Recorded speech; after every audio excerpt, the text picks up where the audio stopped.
자, 갑시다. 19세기 말 사상 정리해보자.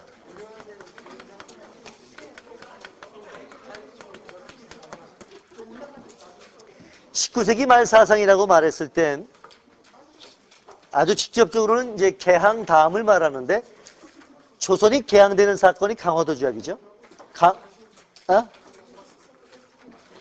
강화도 조약으로 개항이 되는데, 강화도 조약 1876년이야. 강화도 조약으로 이제 강제적으로 일본에서 조선이 개항된 거라. 개항되고 난 다음에 19세기 말에 조선에는 심각한 사회 문제가 두 가지가 생긴다. 19세기 말에 조선의 가장 심각한 문제 첫 번째는 내부적인 문제야. 그걸 대내적인 문제라고 말할 수 있을 텐데, 우리 내부적으로 가장 심각한 문제는 조선을 지탱해왔던 기본적인 제도가 무너지기 시작하는 거죠. 이 조선을 지탱하는 기본적인 제도는 양천, 신분제의 바탕을 두고 있었죠. 그죠? 조선은 신분제도의 바탕을 두고 이 신분제도의 기초에서 토지제도, 조세제도, 군사제도, 사회의 모든 제도가 신분제를 바탕에서 만들어져 있었는데, 이 신분제의 바탕을 둔 사회제도를 넓게 부를 때 뭐라고 부르냐면, 신분제의 바탕을 둔 사회제도, 신분제의 바탕을 둔 사회제도를 넓게 부를 때 봉건제라고 그래요. 이 조선의 봉건제가 점점 무너져가기 시작하는 게 첫 번째 문제야. 이제 봉건제의 동요, 붕괴라고 말할 수 있죠. 봉건제가 점점 무너진다. 신분제도가 점점 무너진다. 증거가 뭘까? 양반수가 늘어나는 거죠. 양반수가 늘어나는 거예요. 임진왜란, 병자호란 거치면서 양반수가 점점 늘어나. 왜 양반이 갑자기 늘어나지? 양반들의 생산력이 높아지는 거야? 그러니까 자식을 점점 많이 낳는 거야? 왜 양반수가 늘어나? 양반을 사고 파는 거라. 양반을 돈 주고 사는 사람들이 늘어나기 시작하는 거야. 그걸 납속, 공명첩이라, 공명첩을 남발하면서 양반수가 증가하는 거야. 양반수가 점점 증가하게 되고 신분을 돈으로 사게 되면 신분제도의 권위가 높아져 떨어지게 되는. 그러면서 신분제도가 점점 흔들려가기 시작하게 되는 거죠. 자, 여기서 이제 조선의 과제는, 조선의 숙제는 나이가 빠진 봉건제를 폐지하고 신분제 폐지하고 모두가 평등해지는 새로운 사회로 발전시키는 게 조선의 개혁 숙제였다. 이렇게 말할 수 있을 것이다. 신분제를 폐지한 그 새로운 사회를 뭐라고 부르지? 신분제를 폐지한 그 새로운 사회를 뭐라고 부르는 거냐면, 그걸 근대 무슨 사회? 시민사회라고 부르는 거란다. 근대 시민사회라고 부르는 거야. 서양에서는 이 봉건제 폐지하고 근대 시민사회로 발전시키기 위해서 서양에서는 무슨 혁명이 필요했던 거야? 시민혁명이 필요했던 거죠. 그럼 이제 또 하나 깨우치네. 시민혁명의 핵심이 뭐라는 거야? 시민혁명의 핵심이 뭐의 폐지라고? 신분제 폐지가 시민혁명의 핵심인 거란다. 내 말 이해가 되나? 그래서 형성되는 새로운 사회를 근대 시민사회. 그럼 봉건제는 근대 이전이네? 근대 이전이네? 뭐라고 부를까? 전 근대적 신분사회라고 말하게 되는 거지. 됐어? 자, 그래서 봉건제를 개혁하는 게 조선의 내부의 첫 번째 과제, 첫 번째 숙제라고 말할 수 있다. 두 번째, 대외적인 문제는 이제 외세가 침략해 들어오는 거죠. 외세 침략, 외세 개입이야. 이 외세 개입에 맞서서 우리 민족의 독립성, 민족의 자주성을 지키는 게 조선의 두 번째 숙제라고 말할 수 있겠다. 민족의 독립성, 민족의 자주성을 확보하는 게 두 번째 숙제가 되는데, 이 두 가지 문제를 해결하냐, 해결 못하냐, 그에 따라 조선의 미래가 달라지는 건데, 결론을 보면 19세기 말 우리 선배들은 이 두 가지 문제를 다 해결하지 못하는 거죠.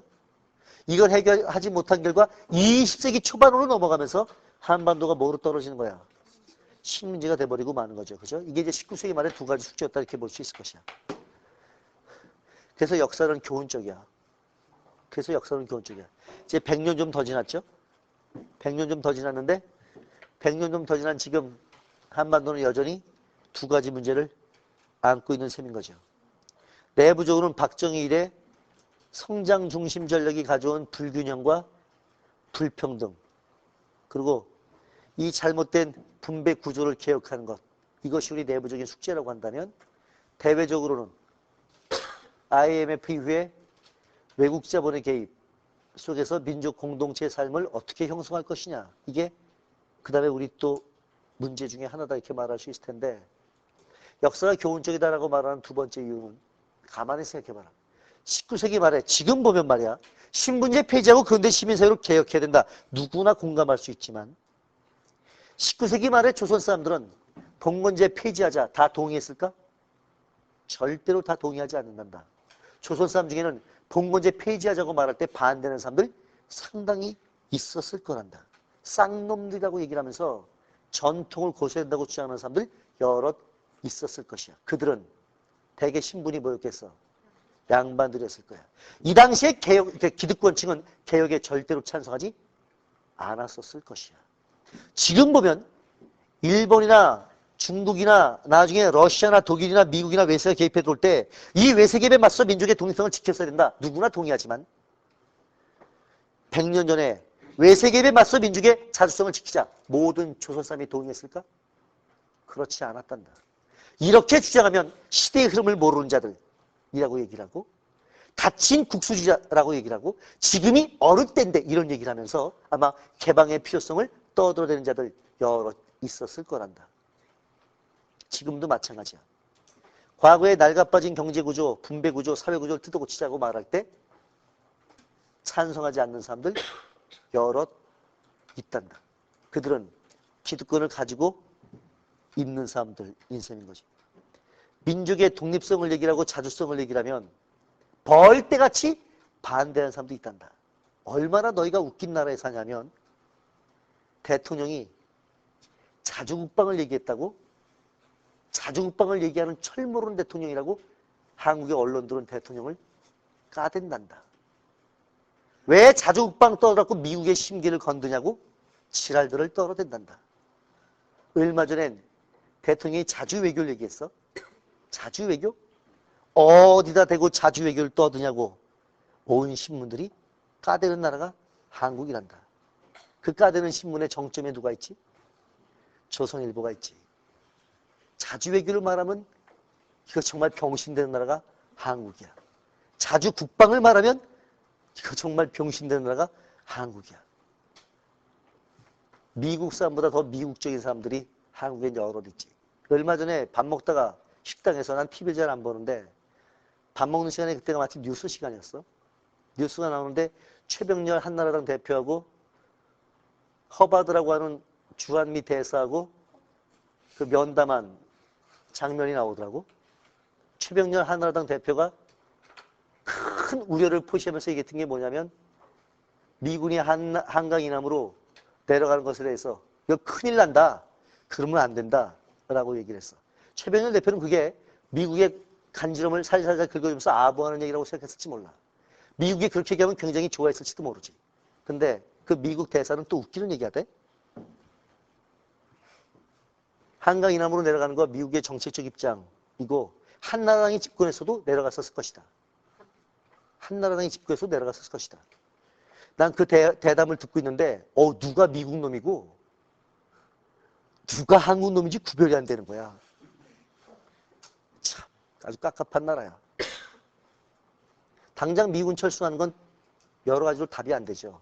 동북아 안정을 해칠 수 있으니까 난 당장 미군 철수하는 데는 반대. 그런데 논리적으로 말하자면 다른 나라 군대가 이 나라에 들어와 있는 게 결코 바람직한 것은 아니란다. 전 세계 어느 나라 역사를 봐봐라. 자주 독립국이라고 말하는 나라에 남의 나라 군대가 들어와서 지키고 있는 나라가 세상에 어딨나. 단계적으로 난 민족의 자주성을 확보해야 된다고 생각하는데 미군 철수를 얘기를 하면 한국 놈들 중에는 미군들 계셔달라고 시위하는 사람들이 여러 있단다. 나가긴 어딜 나가시냐고. 여기 계셔야 된다고. 역사를 돌이켜볼까? 청나라 군대가 들어와서 진치고 있었을 때 청나라 군대 나가면 안 된다고 떠들었던 자도 있었지. 일본 놈들 들어와서 진치고 있었을 때 일본 군대가 어딜 가시냐고 여기 계셔달라고 떠든 자도 있었을 거야.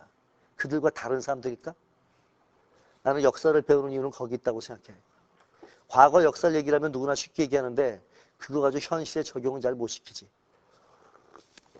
대외적으로 민족의 자주성을 지키는 문제, 대내적으로는 조선을 개혁하는 문제가 숙제인데 이 두 가지 해결해서 우리 민족을 살려보자.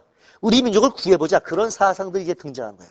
첫 번째 등장했던 사상이 이른바 위정 척사운동이야. 해석해보자고. 여기서 위자는 호위병, 호위한다. 그때 위야. 보호한다는 뜻이야. 지킨다는 뜻이야. 이게 위자가 지킨다. 정은 바를 정지하니까 올바른 것 지킨다. 그래서 위정이야. 척은 배척한다는 뜻이지. 사는 사악하다는 뜻이니까 올바른 것 지키고 사악한 건 배척하자 이런 뜻이죠. 한자 말들은 이렇게 대꾸라 그래? 대귀라 그래? 대꾸? 대구야? 대구야? 난 진짜 우리말 어렵다고 생각해. 내가 옛날에 배울 땐 대귀법이라고 배웠어. 대귀라고 배우는데 아무튼 진짜야.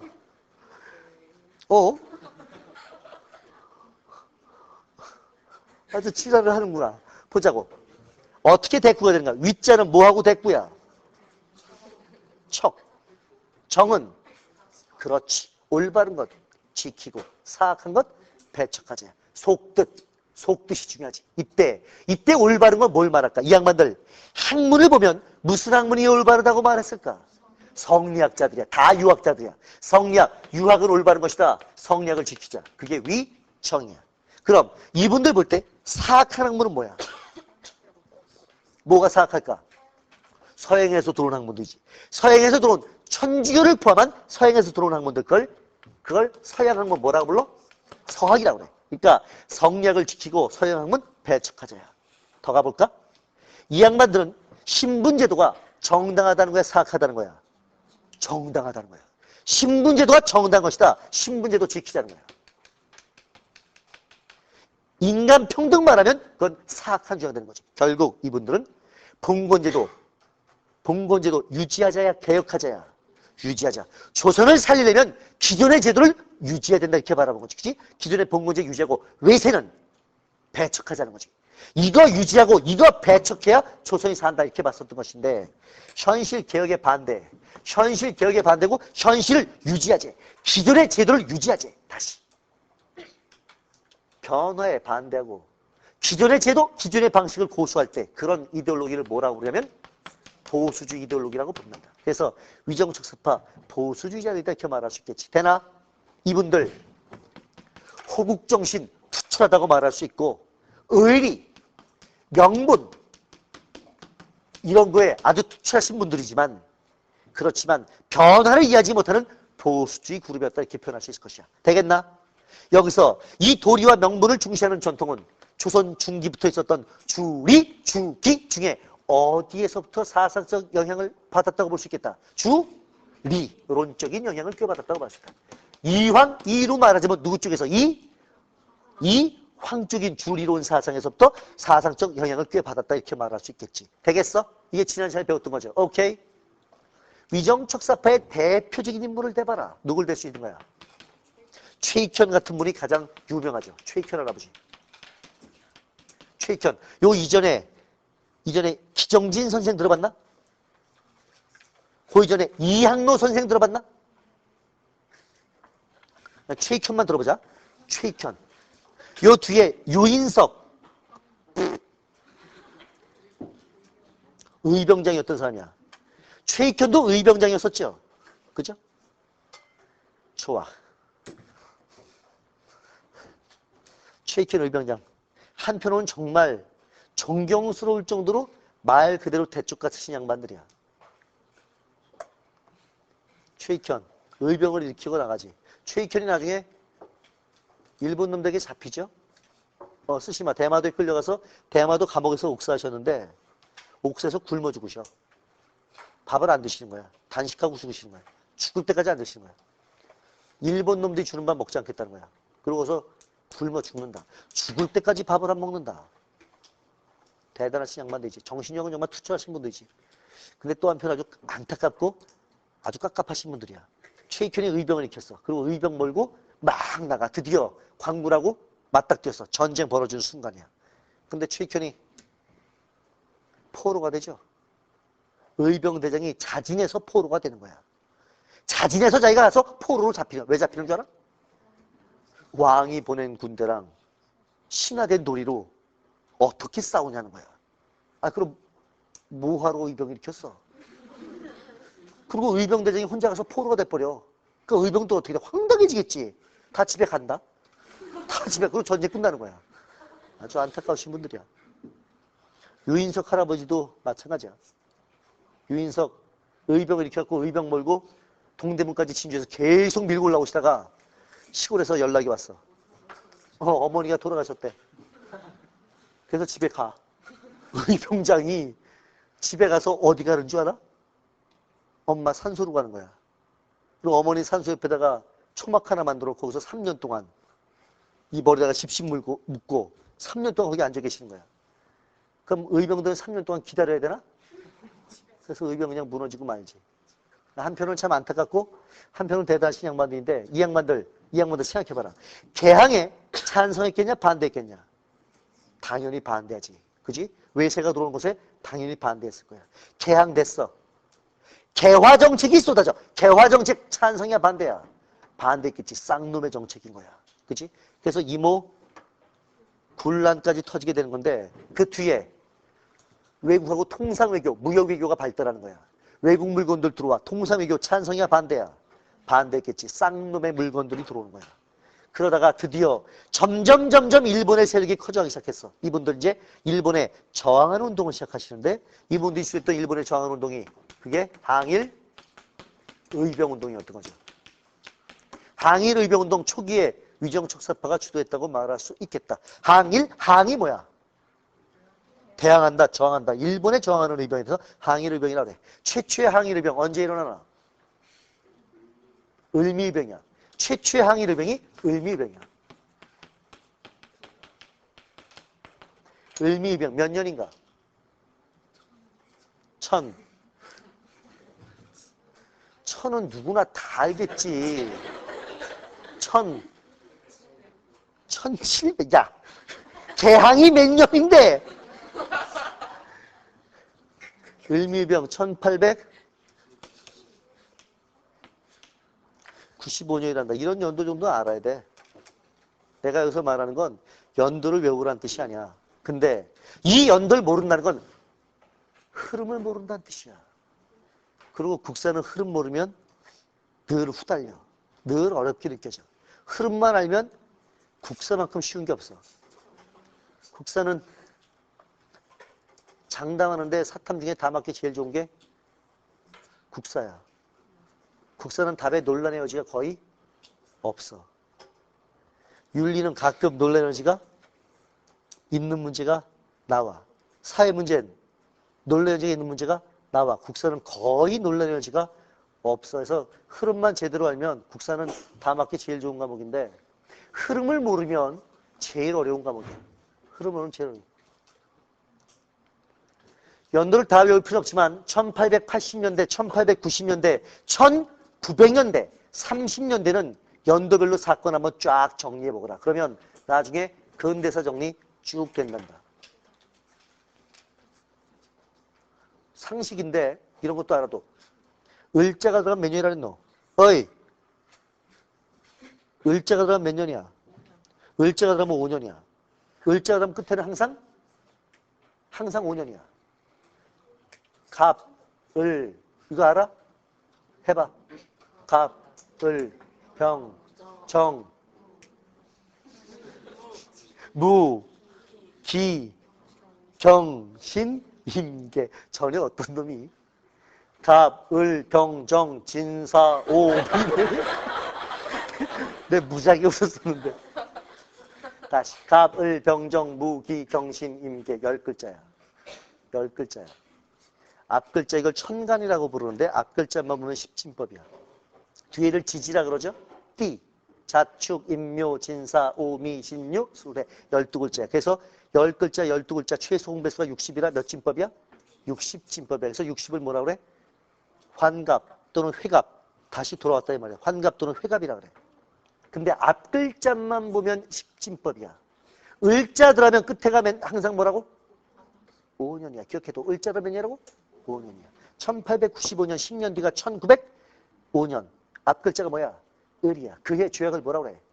을사조약이라고 부르는 거야. 되나? 돼? 돼? 갑자가 들어간 몇 년이야? 4년이겠지.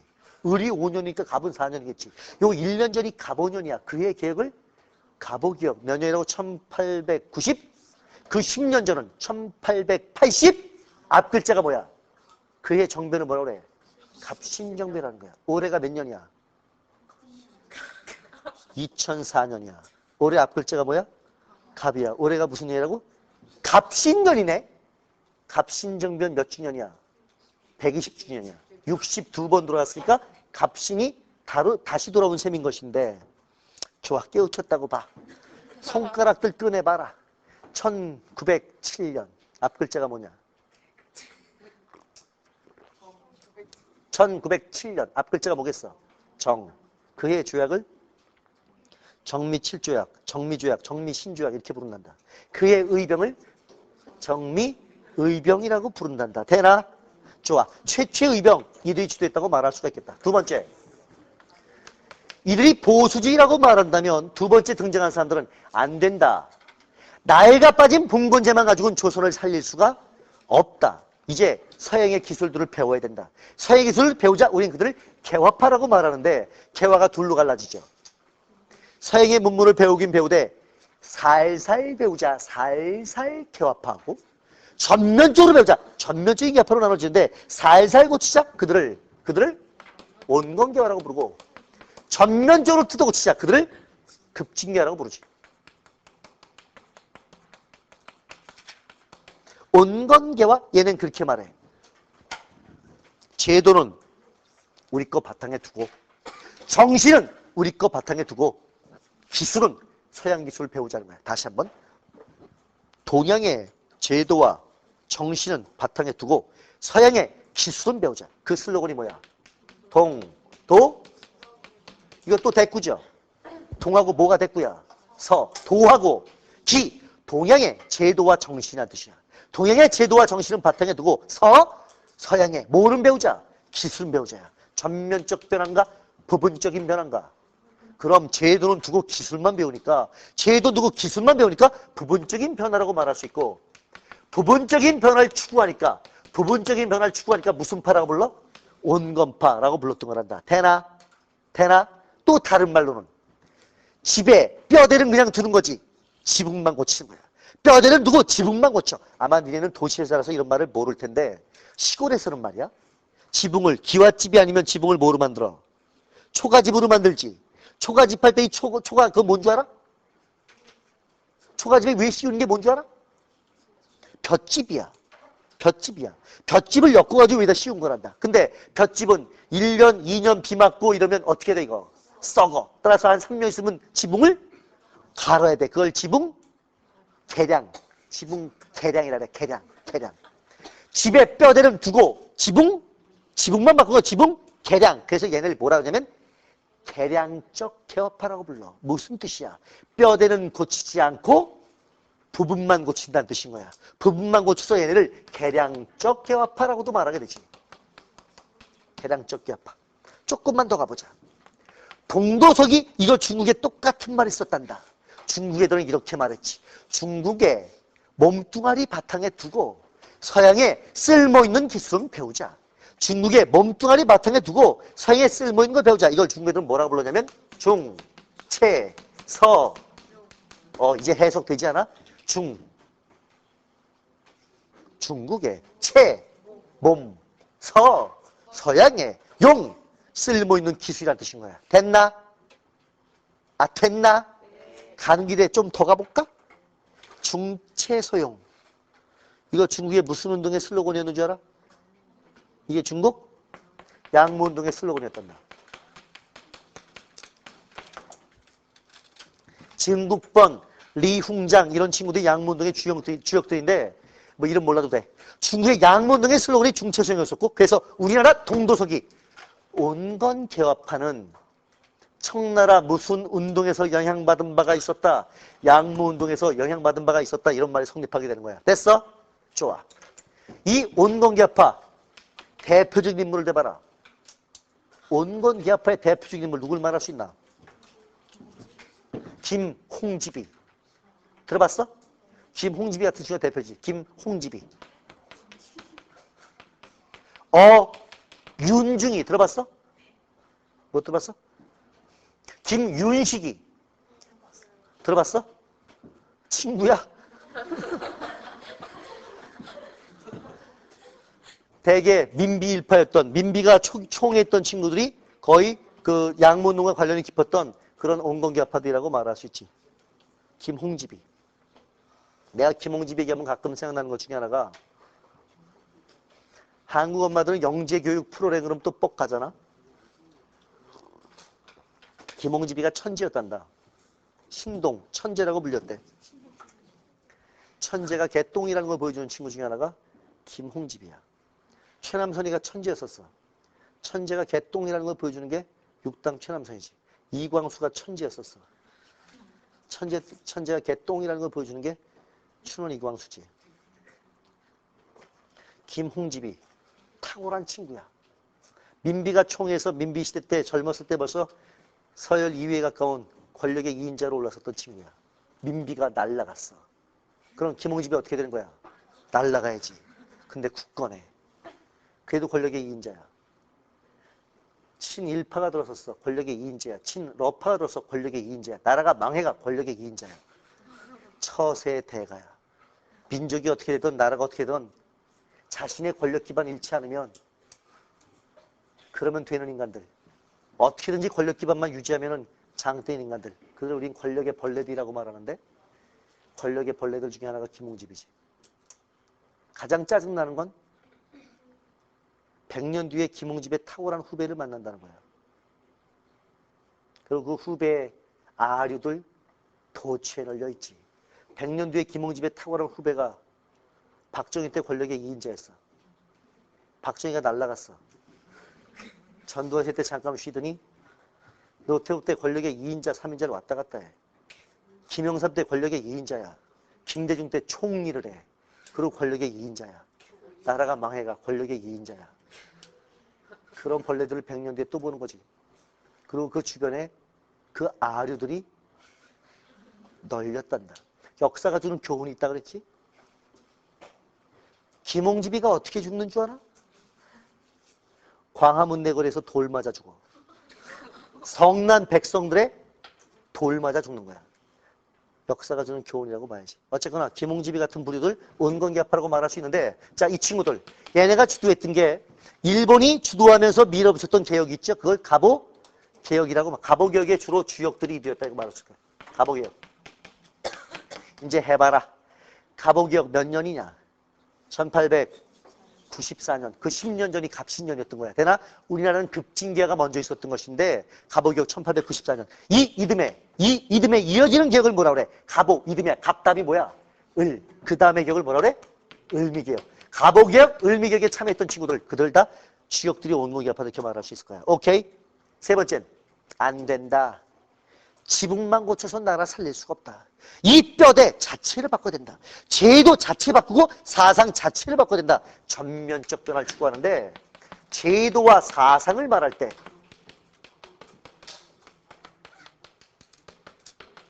제도와 사상을 다 바꾸자고 말할 때 우리 이걸 급진개혁이라고 부르는 거야.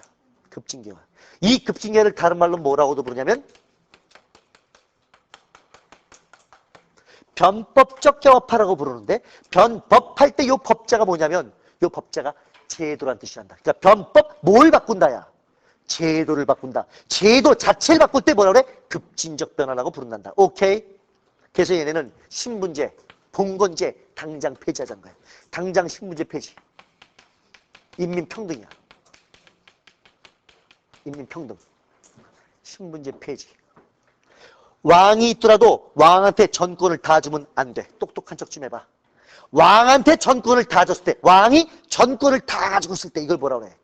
전제 왕권, 전제 군주라고 말하는 거야. 왕이 전권을 다 가진 게 전제 왕권이야. 얘는 안 된다는 거야. 왕이 있더라도 헌법에 입각해서 통치해야 된다. 헌법에 입각한 군주, 이걸 뭐라 불러? 입헌 군주. 그렇지. 입헌 군주 맞아. 그러니까 봉건적인 제도 고치고 근대적인 제도로 변화시키자는 거죠. 이해가 됐어? 됐어? 이 대목에서 입헌군주 이거 뭐의 영향이라고 봐야 돼? 일본의 메이지 유신의 영향을 받은 바가 있다라고 말할 수 있을 것이고 그래서 급진기아파 메이지 유신의 영향을 많이 받다 이렇게 표현할 수 있겠다. 오케이? 이 급진기아파의 주역을 내봐라. 대표적인 인물 누굴 낼 수 있나? 김옥균이죠. 그죠? 김옥균. 박영효 들어봤어? 박영효. 서광범위. 서재필이 이런 친구들이 다 여기에 속한다고 말할 수 있을 거야. 박영효, 서재필이 참 오래 사는 게 늘 좋은 건 아니라는 걸 보여주는 그런 사례들 중에 하나야. 김옥균이는 일본으로 망명가죠. 일본에 망명 갔다가 상해로 망명가. 상해에서 자객한테 죽어. 자객한테 길거리에서 칼 맞아가지고 자객한테 죽는데 김옥균 쓰러진 거 보면 참 마음이 아주 이렇게 천연해져. 조선의 풍운하라고 말할 만한 친구인데 자기 칼에 죽지. 박영효는 구역구역 사는데 살면서 인생이 점점 욕되져 가는 거야. 친일파의 대가리가 되죠. 그래서 일본 제국주의 앞장을 쓰고 거기서 황제한테 귀족칭을 받고 늙어 죽을 때까지 벽에 똥 칠할 때까지 떵떵거리고 사는 게 박영효의 말년의 모습이란다. 나는 우리나라 국사교과서에 불만이 무지하게 많은데 우리나라 국사교과서는 왜 이런 걸 안 가르칠까? 왜 그 더러운 모습들을 가르쳐주고 보여주지 않을까? 난 거기서 배울 게 훨씬 더 많다고 생각하는데 왜 박영효 앞에만 뚝 잘라가지고 마치 애국자인 것처럼 후손들한테 그렇게 가르칠까? 어떤 놈들이 국사책을 쓸까? 난 불만들 무지하게 많아. 서재필이 볼 때도 아주 짜증이 솟구쳐. 서재필이는 미국으로 망명가죠? 그랬다 돌아왔어. 돌아와서 서재필이가 뭐 만들어? 독립협회를 만들죠. 독립협회 만들고 독립신문도 만들죠. 그래서 그것만 보면 서재필이가 아주 훌륭한 애국자, 민족주의자처럼 보여줘. 근데 독립신문을 살펴보다 보면 놀라운 사실들을 발견하게 돼. 독립신문에 독립군을 독립군이라고 쓰지 않아. 비적이라고 써. 비적. 강도들, 도둑대라는 거예요. 예인병원 이거 무슨 독립신문이야? 더 놀라운 건 서재필이가 자기 이름을 서재필이라고 안 쓴다는 거야. 필립 제이슨이라고 그래. 와, 그걸 안다면 아주 훌륭한 거야. 누군가가 사료를 보여줬을 때 알 수 있는 거지. 서재필이가 필립 제이슨이라고 자기 이름을 써. 필립 제이슨? 미국 사람인 거야. 1898년 독립협회가 해산당했어. 해산당하고 서재필이 미국으로 돌아가. 돌아갈 때 서재필의 명언은 난 역사에 남을 명언이라고 생각해. 서재필이 미국으로 떠나가면서 뭐라고 말하냐면 나는 이제 내 고국으로 돌아갑니다. 그러고 미국으로 가. 근데 서재필이가 지금 어디 묻혀 있는 줄 알아? 국립묘지에 묻혀 있어. 우리나라 국립묘지가 쓰레기통인가?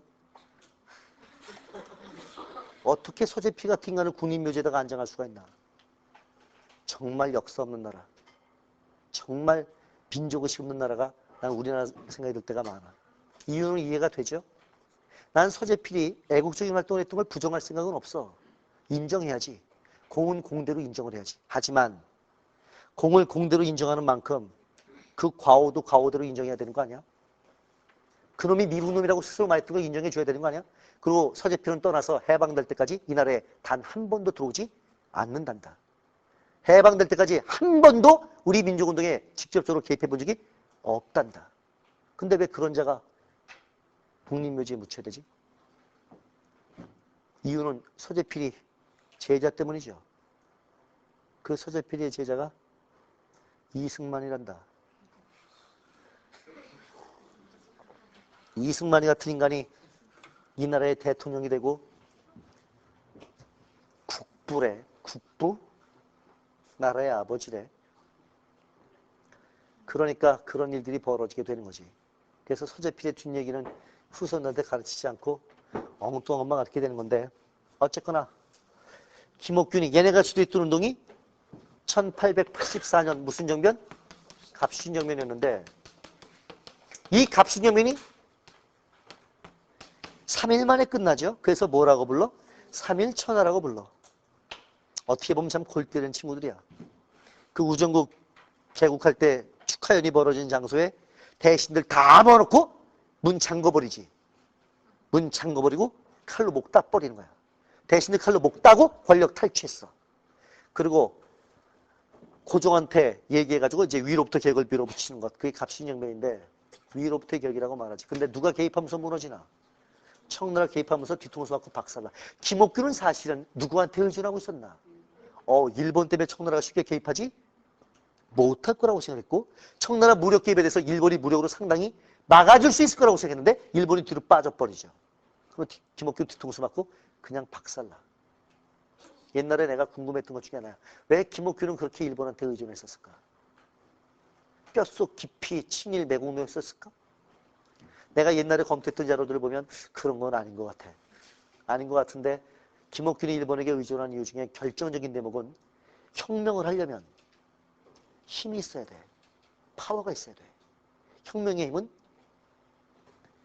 밑에서부터 이 농민 에너지를 모을 때 혁명은 가장 파워 있게 되죠. 근데 김옥균이 바라보니 조선의 농민들은 무지몽매해. 조직도 있지도 않아. 이 농민에서 에너지를 발견하지 못하는 거야. 위에는 썩어 빠진 놈들 아니면 위정척사 꼴통들 뿐이야. 썩어 빠진 꼴통? 그러니까 혁명의 힘을 어디서 구하게 돼? 외부에서 구하게 되는데 이게 김옥균의 한계죠. 외부에서 힘을 구하다 보니 외세 의존적인 경향을 내부에서부터 안고 갈 수밖에 없고 외세가 등을 돌리면 무너지는 그런 한계에 빠지게 되는 거지. 그걸 위로부터 개혁의 한계다 보통 이렇게 말하는데 밑에서 힘이 뒷받침 안 되니까 위로부터 개혁의 한계다 이렇게 말하게 되는데 네, 대학 다닐 때 지금 이제 서울대 떠나셔서 한양대 명예교수가 계신데 학문적으로나 사상적으로 내가 동의하지 않지만 인간적으로 무지무지 좋아했던 선생님 중에 서울대 사회학과의 신용화 선생이라고 있었어요. 신용화? 가끔 신문에 보면 신용화 선생의 칼럼을 볼 기회가 있을 거야. 신용화. 지금은 한양대 명예교수 계시더라고. 불독처럼 생겼어. 이게 붙었어. 목이 없고. 그리고 완전 불독이야. 완전 불독인 양반인데 요즘에는 그런 분위기들이 대학생들 사이에 별로 없나 봐. 우리 때는 어떤 분위기가 있었냐면 수업 시간에 선생님들하고 논쟁을 자주 했었다. 막 얼굴이 시뻘개지면서 선생을 까대고 선생은 자기 얘기를 막 변호하고 그러다 수업 시간에 다 얘기를 못 하잖아? 그럼 이제 뒤풀이 가는 거야. 수업 끝나고 그날 저녁에 막걸리 집에 같이 가.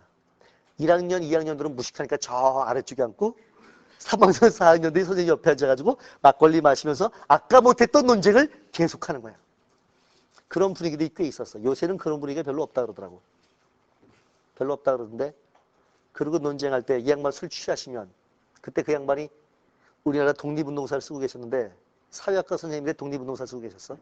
독립운동사 쓰고 있을 때인데 많이 취하시면 그렇게 해서 불독이 떨면서 만나야 돼. 우리 놀래가지고 고정하세요. 그러면 만나야 돼. 아 누가 만나요? 이러면 만나야 된다는 거야. 누가 만나야 되냐고 물어보면 그 양반 하시던 말씀이 전봉준하고 김옥균이 만나야 된다는 거야. 전봉준하고 김옥균이 만나? 전봉준이 누구야? 녹두장군, 동학의 리더였던 사람이죠. 전봉준은 누굴 대표해?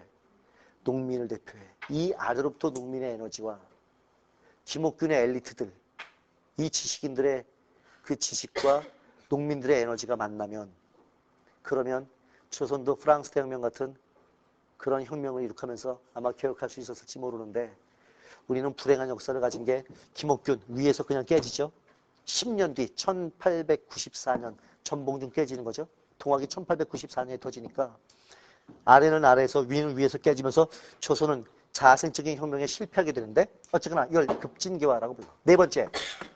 이게 위로부터 개혁이라면 네 번째 이제 아래로부터 혁명운동이 나오지. 아래로부터 혁명운동 그게 동학이다 이렇게 말할 수 있을 거야. 동학. 동학의 핵심은 아무래도 인내천 사상이지. 해석해봐라. 인, 사람이, 내, 곧, 즉, 곧, 그 말, 즉, 곧, 천, 하늘이다. 사람이 곧 하늘이다. 그러니까 어쩌라고? 사람이 하늘인데 어쩌라고. 그러니까 이렇게 하라는 거야. 사람이 곧 하늘이니까 이렇게 하라는 거야.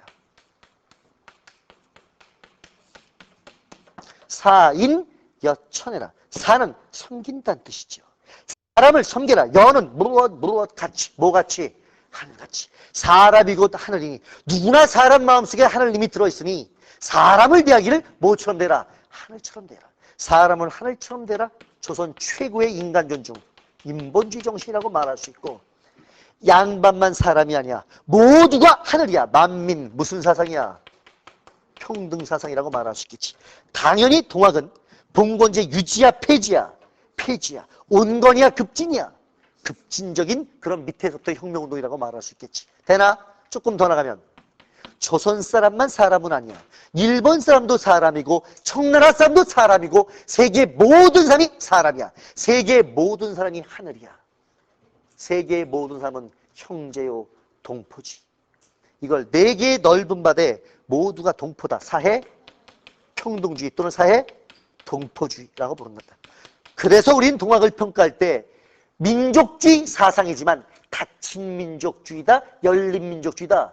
열린 민족주의. 모두가 형제라는 사상에 바탕을 둔 열린 민족주의라고 말하게 되는 거지. 동학의 주역은 무슨 층이야? 아무래도 농민층, 농민혁명운동의 농민층이죠. 플러스 몰락한 양반, 한자로 뭐락하지? 잔반이라 그러는데 몰락한 양반 써봐. 몰락한 양반, 농민층과 몰락한 양반이 주역이었다고 말할 수 있겠다. 이들이 갑오 농민운동, 동학 농민운동의 주역이 되는 거죠. 그죠? 동학 농민운동. 몇 년인데? 1800. 내가 금방 뭐라 그랬어? 10년 뒤. 갑오 농민운동이라고도 불러. 동학운동을 갑오 농민운동. 갑 몇 년이야? 1800. 이게 94년이야. 1894년. 1894년 음력 1월 달에 동학이 터지는 거야. 음력 1월 한겨울이죠. 한겨울이야. 가만히 보면 재밌어요. 농민운동은 늘 겨울 돼야지 터져. 왜 그럴까?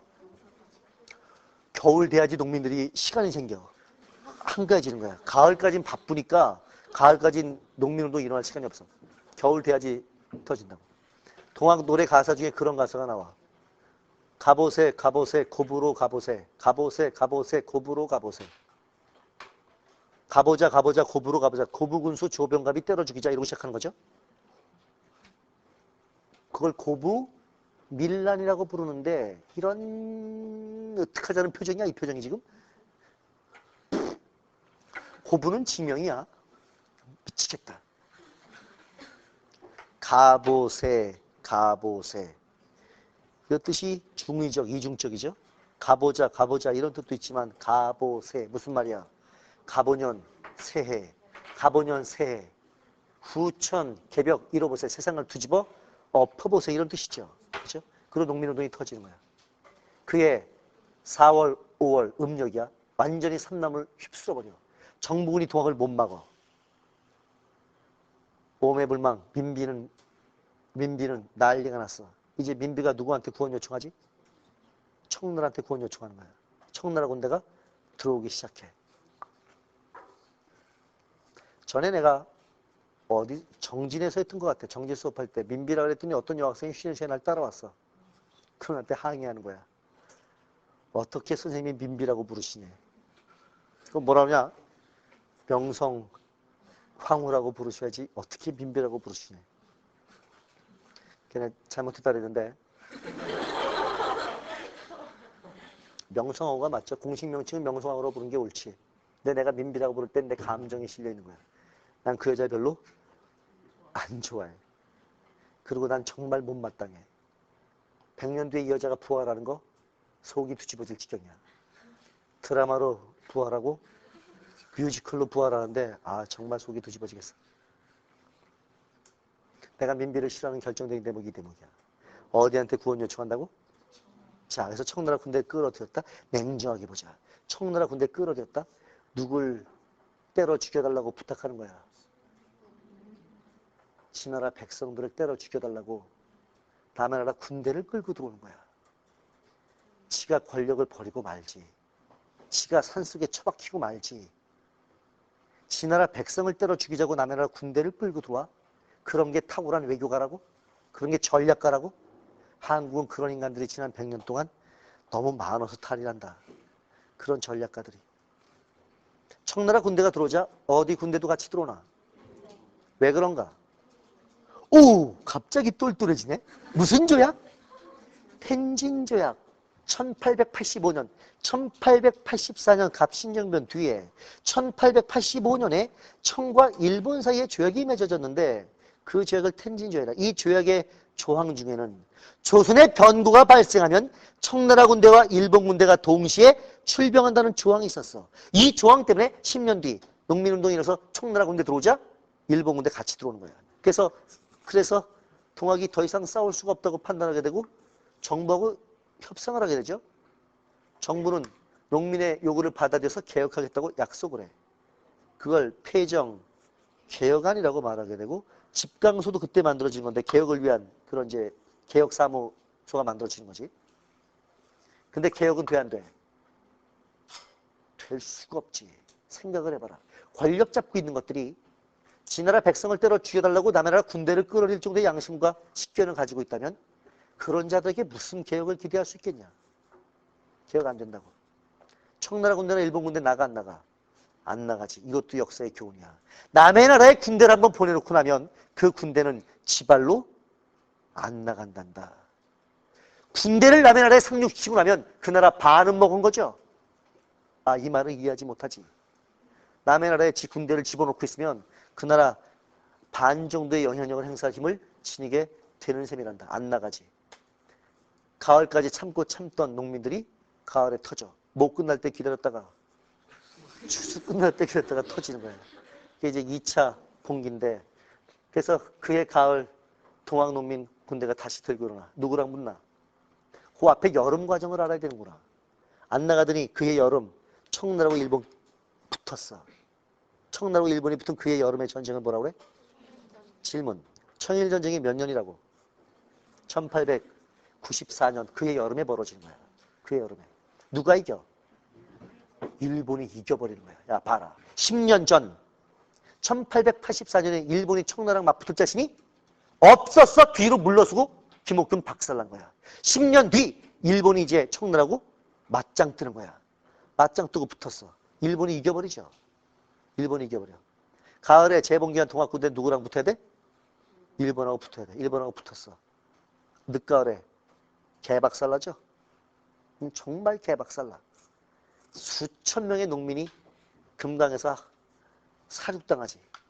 사륙당하고 우금치가 완전히 피바다 피천지가 되지. 그리고 농민들 사륙당하고 전봉준 잡혀서 한양으로 끌려와서 모가지가 잘리지. 전봉준이 왜 잡혔는 줄 아나? 밀고자 때문이었어. 신돌석이라고 들어봤나? 의병장 신돌석 장군 왜 잡히는 줄 아나? 밀고자 때문에 잡혀. 수많은 독립군들이 왜 잡혔는 줄 아냐? 밀고자 때문에 잡혀. 더 올라가서 고려 때 만적이라고 있었어. 만적은 거사도 못 일으키고 잡혀서 진짜 죽임을 당했어. 그 만적이 왜 잡혔는 줄 알아? 밀고자 때문에 잡혀. 참 우리나라 역사는 슬프지. 그 밀고자들이 판치는 나라가 한국이야. 그래서 전봉준 박살나고 동학 박살나. 그리고 그해 겨울 일본이 조선에서 주도권을 잡았어. 그리고 일본이 진의 입맛과 맞붙이면서 조선의 개혁을 밀어붙여. 그걸 갑오 개혁. 다시 해볼까? 1894년 초에 농민운동. 여름에 무슨 전쟁? 청일전쟁. 가을에 동학 박살. 겨울에 무슨 격이야? 갑오 개혁. 이게 한 해에 벌어진단다. 그 다음에 이제 몇 년이야? 1895년 넘어갈 때 일본은 민비는 일본을 싫어했었죠. 그래서 일본을 견제하기 위한 방법들을 다각도로 모색해. 그래서 민비가 어디다가 주파를 날리게 돼. 청나라가 이제 무너졌으니까 러시아 쪽에 주파를 날리게 돼. 그리고 침노파를 기용하기 시작하죠. 일본 입장에서는 민비가 못마땅했을 거야. 그 다음에 깡패들을 보내서 민비를 찢어 죽이죠. 칼로 정말 찢어 죽여. 칼로 찢어 죽여. 그리고 불태워버려. 칼로 한 나라의 왕비를 궁궐에서 찢어 죽이는 거야. 그걸 을미사변. 몇 년인가? 1895년이란다. 그래서 일본이 권력을 다시 틀어줬어. 그리고 일본이 계속 밀어붙여 이걸 을미개혁. 그 을미개혁 중에 하나가 상투 잘라라 이런 거 기억나냐? 단발령이라고 그러죠. 이렇게 되니까 이제 조선의 유생들, 유학자들이 참을 수가 없는 거야. 상투를 잘라? 신체 발부는 수지 부모라. 어떻게 머리털을 잘라? 이러고 나온 거야. 더구나 왕비를 시에 그 유생들이 들고 있는데 이게 무슨 의병이야? 을미의병. 다시 을미사변. 그 다음에 을미개혁. 그 다음에 뭐가 나온다고? 을미의병. 이래 가는 거죠. 이게 다 몇 년이야? 1895년. 이런 식으로 흐름 한번 잡아두라 그 말이야. 오케이. 네 가지 사상의 맥락을 알고 있으면 문제 푸는 건 진짜 없어. 한번 해보자. 실제로 수능 문제하고 다 풀어보자. 29페이지에 1번 문제 동그라미, 2번 문제 동그라미. 넘어가봐. 연습 문제 뒤로 넘어가면 21번 동그라미, 22번 동그라미. 지금 다 풀어봅시다. 그거 풀고 잠깐 쉽시다.